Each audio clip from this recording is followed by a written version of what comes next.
Welcome to today's video. If you use VK, you may want to keep some of your friends' list private.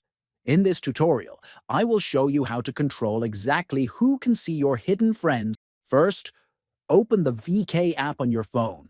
Next, look at the bottom right and tap on the three-line menu.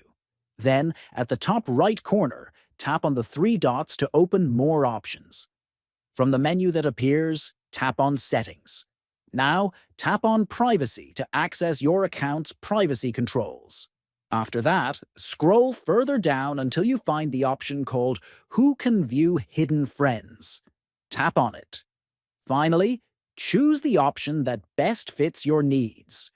You can select Friends of Friends, All Friends, Only Me, Hidden Friends, or Certain Friends. Once you pick your choice, the setting updates instantly and your privacy is adjusted. By following these steps, you can make your account safer and more personal. If you found this video useful, consider subscribing to the channel, liking the video, and sharing it with others. Thanks for watching and see you in the next guide.